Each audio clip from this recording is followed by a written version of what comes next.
going on. All right. I'll take that as a compliment, Simon. Take that as a compliment. Exactly as it's intended, Dave. Yes. That's right. What's up, everybody? I am here with Simon and Dave from Say Yes, Do Nothing. Now, I'm interested to know, how did you guys come together? Because me and Dave were talking before Simon got here, and I was like, you're not from London. How the hell did this happen? Well, I was a refugee coming to London from Switzerland. I escaped from Switzerland to London, where everyone finally speaks English and has a sense of humor. And doing bad open mics, and met Simon through a drummer, and we immediately connected and had a great time. And we were supposed to do a gig on a Friday night. Simon showed up, the drummer didn't. And you know when you like somebody when they stick through something. And Simon could have picked up his bass and walked home and left me alone, but he didn't. He put a tambourine on his foot, and he was the rhythm section and bass player and backup. So that's awesome. This is true. This is true. We got marks for soldiering on. I think apart from anything, we got the audience right on our side, because they actually knew what had happened, and the fact that we'd soldiered on and done the set, I think, ended up being a plus for us. I think a good start. You know, isn't it always drummers that fuck up like that? Like, I shit on bass players as a joke, but drummers fuck it up. They never show Yeah, well. But you, sir, this bass player here filled it on the clutch hard. Good for you. Redemption. Well, yeah. I think here as everywhere, drummers are a slightly different breed. I think, I always think that maybe drummers aren't music. Music isn't so much. It's not so much music for drummers. It's more of a sport. That's right. It's a physical activity that doesn't involve ended up in prison. They do stay in shape. It's true. I once watched a drummer. Apologies to any drummers listening, of course. Wherever that's fine. Or they not. Don't know. They don't know what you're saying. They can't understand. Just kidding. I saw a drummer in a death metal band one time. He had a puke bucket beside his stool because he was playing so fast, and he knew which song was coming up in their set. And he's like, "I'm gonna probably puke after this." He did. He puked on stage, almost like it was on command. And he just all right. He's like, okay, that is a showstopper. Yeah, literally. Yeah, he's like, I got it. 1 second. It was insane. Goodness me. You think maybe the band was a little too demanding? They could have said, Kyle is puking. Maybe we could just slow down. Yeah. Could we hand him a few more ballads in the set? Yeah. Work them in, That's right. There's a cup of water. I don't want to say it was their gimmick, but they're one of those like extreme metal bands, right? So they're like faster than Cannibal Corpse and shit like that. So I was like, yeah. You mean they were 13 years old? No, they were old guys. They were like in their 50s plus. Like they were going crazy. I couldn't believe it. It sounds like the kind of band you go and see sort of once to see it can be done, and then you go, yeah, I've seen it can be done. I probably don't need to see it again. I know humans are capable of that. Yeah. That's it. Yeah, exactly. There's probably videos online if you look up the band's called the Goalers, Golers. I guarantee it, you'll find a video if you're interested to speak. Yeah, nope, that's a I great want to see a guy puke right now. That'd be awesome. Yeah.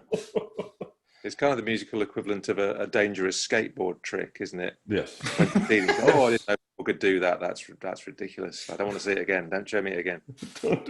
You mean if the skateboarder puked? If the skateboarder like screwed up the slide and landed on their nuts, yeah. Exactly. Yeah. Exactly that. Yeah. Drumming. Ouch, my balls. Yeah. Exactly. 100%. That sounds like a band on its own. Ouch, my balls. Yeah. Have you seen Idiocracy? If you've never seen Ouch My Balls, you really ought to go and see them, really. They're only playing small places at the moment, but you wait. That'll be worldwide. I just want to say that name written on a very big poster. Well, that'd be hilarious. Yeah, but the drummer didn't show up. Yeah, the drummer didn't show up. Have you seen the movie Idiocracy? Yeah. Yeah. Simon, if you haven't seen it, it pretty much sums up our age right now. What goes on? What goes on in Idiocracy? Basically, it's the opposite of evolution. That educated, intelligent people they want to wait to have for the right time to have a kid, so they have maybe one. But people who are idiots just reproduce on a mass scale, and then their offspring reproduce on a mass, and so the population gets taken over by basically morons. Yeah. Morons. And a guy is in a army experiment and wakes up 300 years in the future where everybody's a moron. He's the smartest man on earth. Okay, right. He was like a librarian. It's really, really funny. But and you laugh the laugh of most recognition. popular show on television is Ouch My Balls. Yeah. as it was in that's what they called the pilot anyway. I decided to change it. So you don't think there's a kind of you don't laugh the laugh of recognition when you're watching that film then, because you recognise that actually there might be an element of truth in it for now. No, it's an angry film. It's a really angry. Oh, is it? Oh, right. Okay. Yeah. It's a hell of you can tell the guy grew up in the Midwest. Yeah. Yeah. Grew up in the Midwest. Yeah. Well, yeah. I don't know how. You guys, you were just telling me, Dave, about how they're doing all this crap over there with your social bubbles, and now you're not gonna be able to have fucking friends over in your house. Like how? No, it's tough because for musicians, I mean, Simon and I, we don't make money off of music, but for professional musicians and actors, especially in London, there's a lot of stage theater. It's an incredibly tough time, and so I mean, they need subsidies.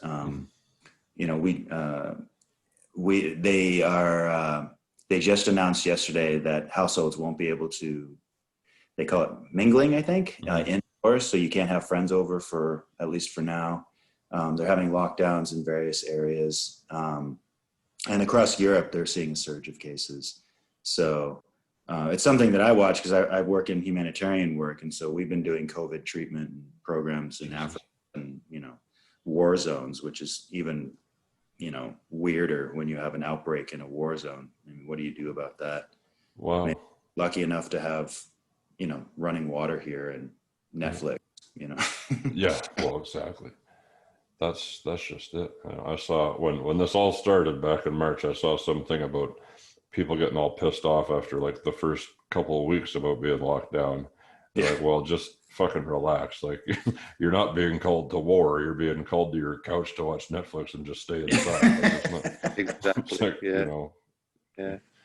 Yeah, it's not that tough. I mean, I'm sure it is for losing work and that's rough. And I mean, for kids, they're keeping the schools open for now. They're doing everything they can to keep the schools open. Yeah.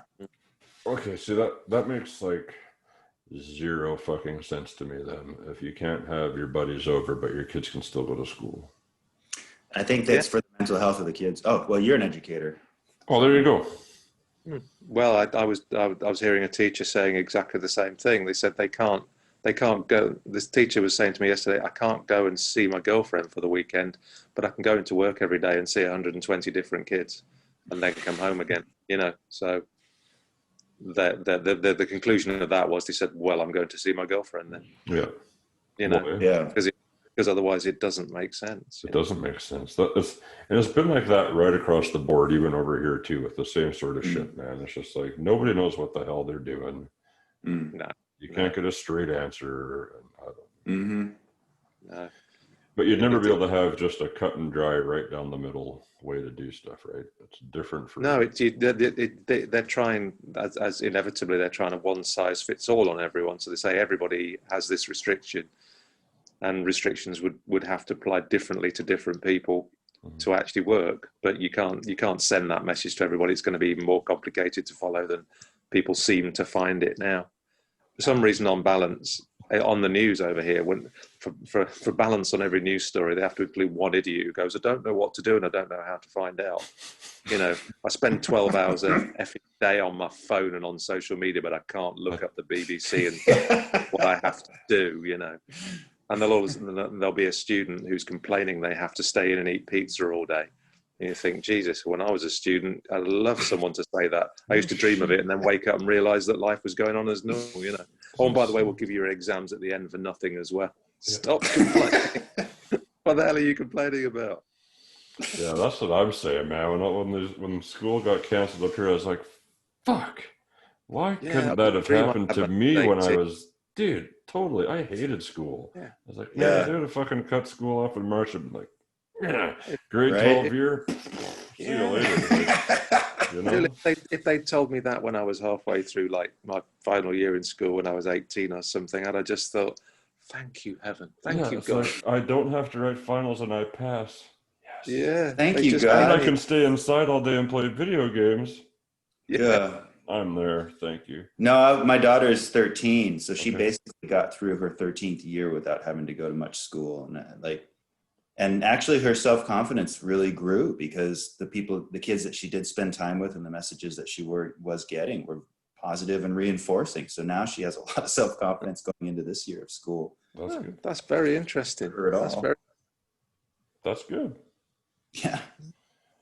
I'm Well, I happy. think, yeah, for 'Cause sure. I think I shriveled into a small, I was like the opposite of the acorn. I went from the oak tree down to an acorn when I was 13. Yeah, Mm. there you go. I think music wise, as you can imagine, I don't know how it's there in where you are in Canada, Joe, but here it's just sort of stopped everything music wise for months and Everything months. stopped There's here. no getting together of any kind. No. It's just stopped everything really. Our guitar player is a music teacher in the school. So getting together with him, we're basically running the gauntlet, you know, Well, yeah, Mm, into the breach every time we jam, you know. mm. man, So that's presumably in Canada as well, the whole music scene has just sort of ground to a halt, has it? yeah, yeah, Yeah, pretty much, man. Pretty much like yeah. But I mean, man, but that's why, I mean, your show's frankly really important because you're Yeah. keeping it going. Well, I did this before the pandemic hit. I started this Yeah. in January, Yeah. and then you kind of watch it come and come and come and come. And I was like, well, I guess I'll just go for it because nobody's doing shit, and nobody's going to say no. They've all got time. I'll fucking talk to them. Yeah. But at And the everybody's same desperate. time, Yeah, and everybody wants an outlet for the music because they can't do it in front of people. So, yeah, we're that's really, really, really grateful to have an outlet to sort of tell people well, about it. hey, People do it another way. We can't do it directly to them. well, I appreciate that very much. I'm just happy you guys are here. I dig your tunes that you send me for sure. Thanks, I've played man. them a few times, but I gotta play them more for sure. I get so many fucking emails all the time. I was just like, You're Mm, popular. yeah. Mm. I guess, and yeah, it's weird, right? Like I'm just some idiot in Saskatchewan, dude. Like it's not, it's crazy. What? But I mean, but aren't you kind of the equivalent now of like an indie label in the 80s? I mean, aren't you the link now between a garage band and getting heard? I guess so. Yeah, I guess in some ways I am doing God's work here. Yeah. Well, I'm What? really, I mean, I know this is supposed to be like, us talking about ourselves, but I'm really curious about this because I feel like there's going to be maybe I'm just being naive, but I feel like there's going to be a resurgence of kind of like the 80s underground indie scene from all of this. I Like hope so. now you have to do it yourself. You can't go to a studio anymore. Yeah, you can't. You're right. But okay, so how do you guys record? Do you guys go to the studio or do you got your own stuff? So the single that's coming out On the 23rd, right? that's in a proper studio with Okay. a proper producer, real drums, things like, with a mic. But generally it's garage band, just, with That's the fine. Mac and microphones and, There's nothing wrong with that. Honest to God, that's all you need nowadays. You can do. I mean, fucking- Louis sounded like crap. So, I get a lot of responses, frankly, when I send in songs to say, oh, sound quality is not good enough. I kind of don't really understand that. I mean, maybe they're being nice, the song sucks, but I don't get it because I mean, a lot of my favorite music from It's like the 50s, 60s, right? didn't sound that great. I mean, Mono fucking tracks, dude. Right? Stereo, like the fucking sound. I hate that shit. That drives me crazy when people I don't give a fuck. I would rather hear something that sounded like crap but was still like, well written and Right. talent and everything like that. Like Little Richard shit never sounded good. Right. Or anything. Yeah, like his that. mic Or is like always Elvis. overdriven. Elvis was great, but like his recordings were fucking trash, and nobody gave a fuck about that. So I hate that. Mm. Yeah. I don't. So when I get that response, I'm kind of wondering. I wonder what are they looking for? Or maybe I think it's the audience. Maybe when you have a certain segment of the audience that's listening for sound quality or a certain kind of sound Dua Lipa kind But of the sound, maybe. average, yeah, I guess, but the average music listener's not paying attention to that. No, I would absolutely agree with that. Absolutely agree. I Like think the average they go asshole flipping through Spotify on their phone is like, okay, they're not like, you should have panned left here and fucking your EQ's at a 6, or your fader's down. Like, what the fuck? Yeah. They don't. Yeah, Yeah. I think your average listener goes straight to the song, and I think if the way it's recorded and the quality of I mean, as in when I say quality of the recording, I mean as in what the character of the recording is in general. If it suits the song, then they don't think further about it because it works together, if you see what I mean. Yep. If it's a kind of a rough song and it's kind of a rough recording, they don't think that's a bit harsh on the ears. They go straight to the song.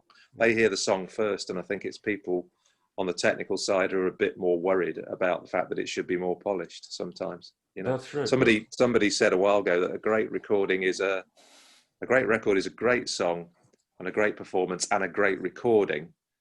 But whatever that recording is doesn't mean necessarily it's the most polished, technical, highest standard if it fits the song. That's right. That's right. Like I said, I would rather have something that I can believe, and if it sounds like crap, whatever. So Better you than can hear that super polished pop sound that they have, nowadays. It's like it doesn't seem real to me. It seems like there's no It's not. imperfections. No, it's not. Exactly. Yeah. No, yeah. I mean, Number one, it's not, obviously. Let's just blow it. It's like, but it's where's the danger? Where's the risk factor? Like where's the mistakes and the human error that should be in every recording? That's what I like in songs. That's so. Who are your favorite bands? I mean, you get a lot of emails now. I get a ton. There's a really great like of indies that I'm listening to right now. Yeah, people who send stuff into you. Like, are there ones that really? There's so many to even begin. I think there's this great girl from England named Lord Snow. She makes her own music, and she's got one hell of a voice. She does in her bedroom with like Ableton. Like these are the guys I like, the home, And I've got a band in Florida called Out of Darkness that are an awesome metal band. The singer they have is insane. His range is crazy. Like he can. One of their songs they covered Celine Dion, and they made it a metal song. And you would never know it.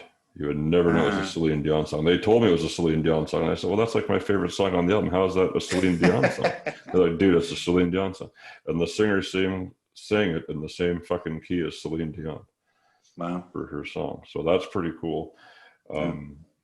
Man, there's honestly, I get so many submissions all the time. Yeah. They're all good. Like I don't have anything that's been crap, There's a lot out there. There's a lot of crap out there for sure, but it hasn't found its way to me yet. And I'm waiting, but I think, I've got a couple. What's the furthest flung sort of location you've either had music from or listeners from, Joe? Nigeria. Really? Good. Right. Well, big scene. I had an artist I interviewed briefly for about, I don't know, like 20 minutes or something on here from Nigeria, and she was awesome. That was crazy. It was just, cool. I don't know. I know nothing about Nigeria in my narrow fucking scope of the world, right? I don't picture Nigeria as like I always know music is important in every culture, but like as far as like a recording scene and things like that, like I had no idea. Oh, it's massive. Yeah. Crazy. I thought Paul McCartney recorded one of his albums in Nigeria. Did he do Band on the Run in Nigeria? Some of it anyway. Or was that? I think that was Nigeria. Yeah. Yeah. No, I mean it's I don't know. I guess I would call it a London of Africa. London. Okay. Okay. I mean, Kenya is too, but Kenya. Yeah. Well, you would know, man. You've been over there. Yeah.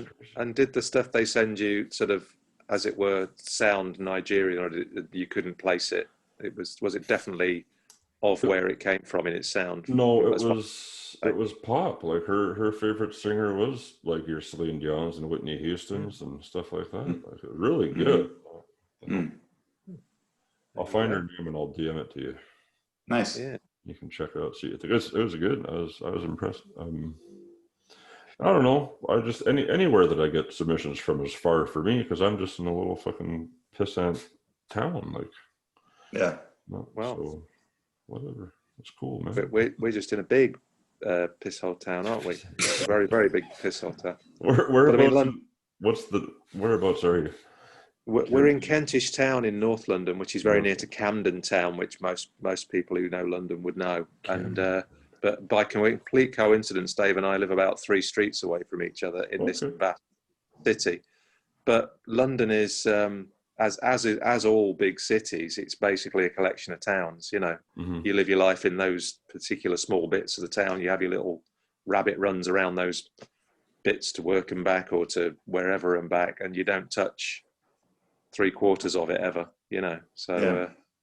And London is so vast that some of it's basically out of reach to you on a sort of regular basis, and you just don't. You think, oh Christ, where's that? It might as well be in Canada if it's way in southwest London to us, because the distance to get there and back would mean you'd have to have a really good reason to go. You know. Wow. Yeah, it's an hour and a half. But the cool thing about London is it's kind of a combination of DC, LA, New York. You know, it's got the government, it's got all the media. It's got a lot of the sports. I mean, so you're very connected very easily to people who are working in the parliament, or people who know the Rolling Stones, or people who, you know, are doing BBC. It's or business. I mean, banking is massive here. So it feels like a small town in some ways. I mean, I don't think it's hard to know somebody who knows somebody in a way. Yeah, the kind of communities in it are small, isn't it? I think the music scene is surprisingly, you will know people who know people kind of thing in the music scene, despite the fact that the city is so vast. The music scene will be only of a certain size community kind of thing. It's like Alcoholics Anonymous. I think it was always used to be the cliche that if you wanted to be in music, you had to come down to London in Britain. And that's a bit less so now with all the connectivity and stuff. But for some reason, it still seems to be, like Dave said, the case that other cities are definitely available. But if you want to get into this certain field, you really have to go to London, kind of thing. And it's, for some reason, it is still the case. Still the case. And then sit on your couch and watch Netflix. So there you go. Yeah, why not? Yeah. Just do exactly what everybody else in the rest of the country is doing. It's hard though, guys. Like, I don't know. How long have you guys been playing for together? About 1.5 years, I would say. So you start building momentum, putting songs out, doing your thing, getting ready for gigs, and then nothing. Yeah, but you know, I mean, I honestly see it as an opportunity. I mean, the ability to work from home and between conference calls write a song, and you know, it's been a gift. I'd rather be doing that than sitting and commuting for 2.5 hours a day. So 100%. I know COVID is horrible, but I actually think we've made more progress artistically in the last 6 months than we did before that. We were kind of run this, like you say, doing lots of gigs, you know, running, getting the word out. But then you're playing the same 7 songs for a half-hour set, you know, every other week. So that's my opinion. I don't know what Simon thinks.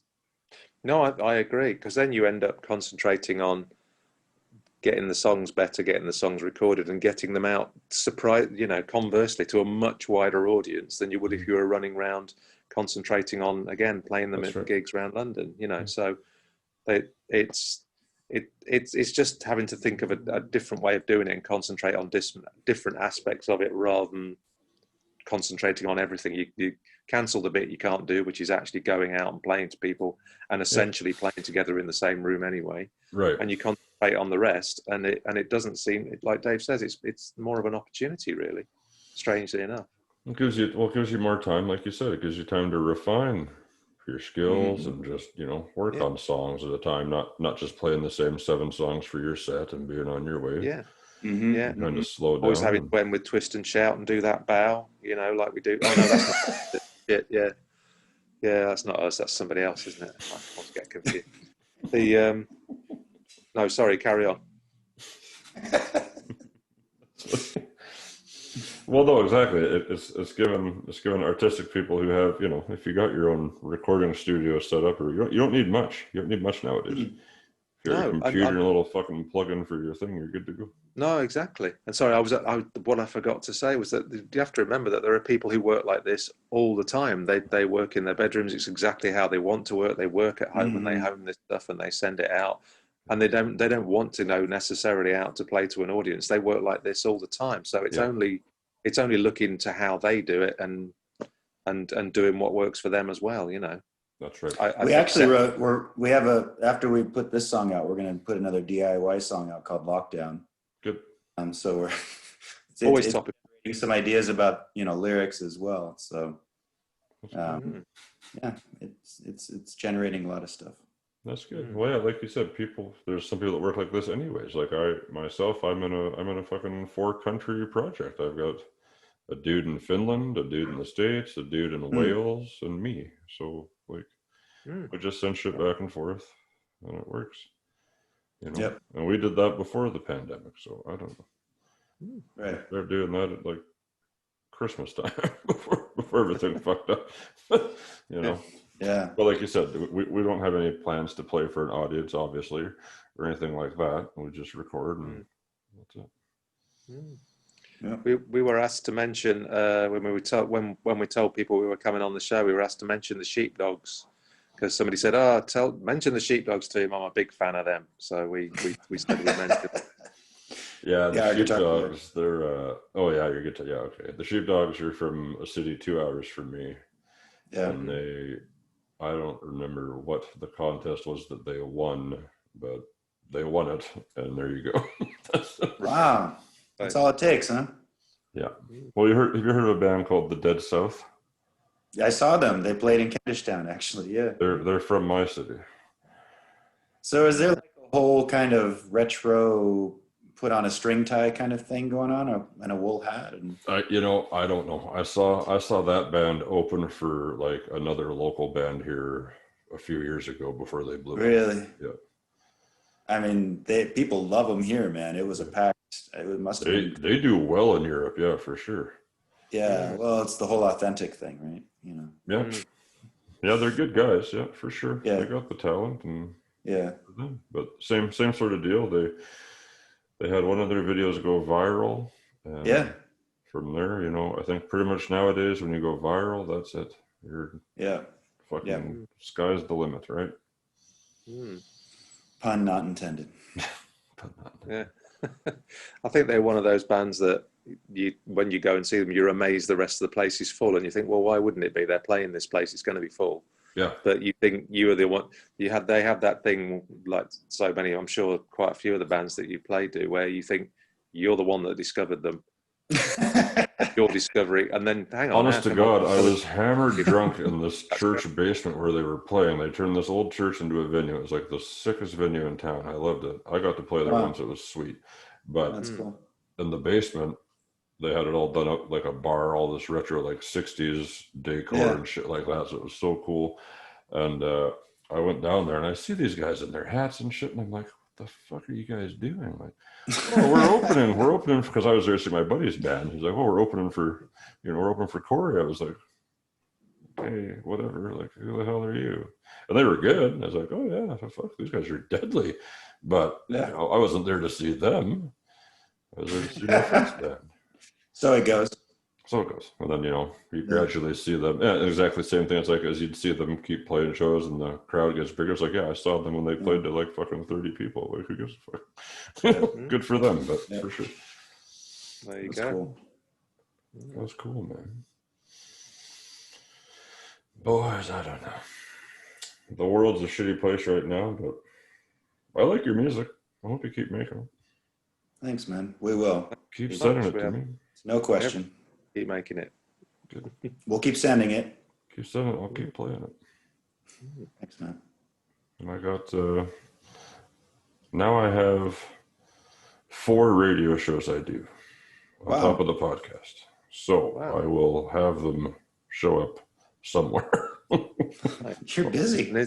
Is there a difference between the 4 shows? Is there a different kind of take on? Yeah, well, I end up doing, I stumbled into doing a live morning show in the UK on SLE radio every morning, because 11 p.m. here is 6 a.m. in the UK. And so I'm usually done my podcast by 10-ish, which I don't sleep. So I was like, well, fuck, I'll do a morning show then. So me and the host over there, Jay, do that. And then my other one I do is the Limbo Outcast, I call it. And I just pick like whatever, 20 submissions or so and slap them in the fucking thing and do that. So that's fine. And then I got one on American radio network called Rock Rage Radio. I do that. That was just pre-recorded, but I just, again, pick like an hour worth of music and do that, some commentary and stuff. And then I do promotions for a record company. I do a weekly show where I just pick like an hour's worth of bands from them and put it on SLE radio again. So that's awesome. I'm a sucker for punishment, dude. Yeah. You're knee deep in it. That's pretty cool. It's fucked. It's everywhere. Yeah. I can't get away from it now, and that's all. You know, I got hired at Curtain Call from doing these podcasts, so they approached me because I was interviewing their artists so much, and they said, "Well, Jesus, like, do you want to just work for us?" I was like, "Fuck, why not?" Right. So that was cool. It could be worse. Yeah, it could be worse. Yeah, exactly. You're gonna do it anyway, right? Well, yeah, that's just it. It's like, well, I do it anyway. So I mean, I shouldn't have said that, but no, I send some emails out and away I go. Right, no big deal. It's good. Yeah, so, that's sweet, man.